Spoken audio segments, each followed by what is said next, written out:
And again, some people say, well, it's women who begin to question themselves, and I think people are right, because now in retrospect, if I can think of many of my male friends and colleagues, if they had been asked to come join the cabinet, would have jumped on the call and say yes, absolutely.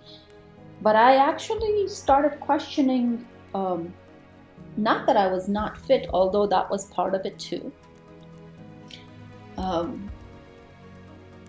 I asked the president, ultimately, I said, why me?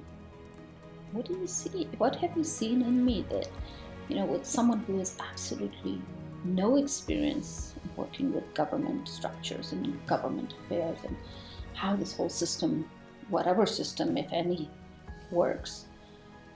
And his response was beautiful and it spoke to my heart, which was,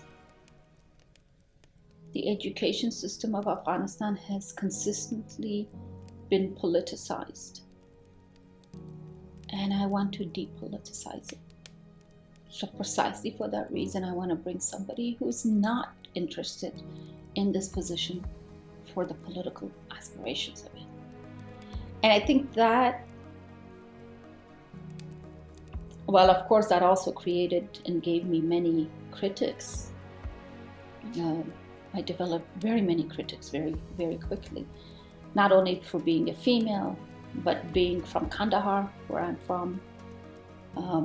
My ethnicity was at play. My gender was at play.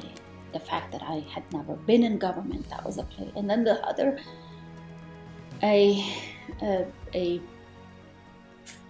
issue that I know the listeners here would understand is the fact that I'd grown up in America became an issue too.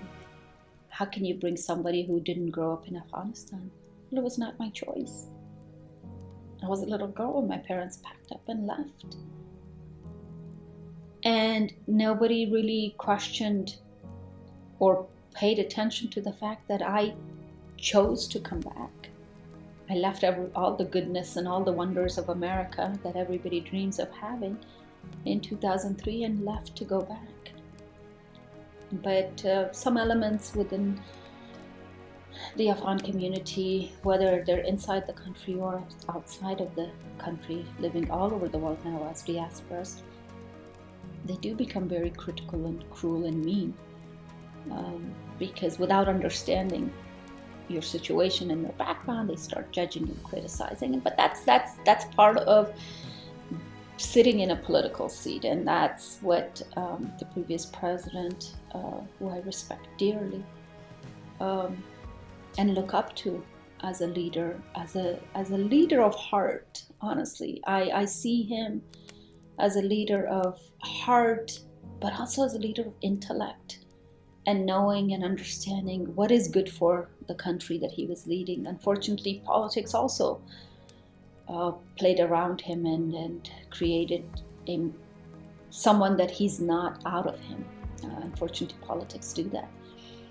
But to be able to lead an institution as great and as big and as impactful as the Ministry of Education, as a female, and it's incredibly difficult and challenging time of 2020 to 2021, was not only not an easy task, but at the same time it was very rewarding, because it showed, for me at least, it showed to my nation that a woman is capable of not only to manage and lead such a great and huge institution, but that a woman can dare to step out of the definition of politics that men have defined. And while, many people still argue against me, no, you cannot say that you cannot be a politician while occupying a ministerial seat. My challenge to the world now is, perhaps it requires us to revisit the definition of politics. Can't we redefine politics?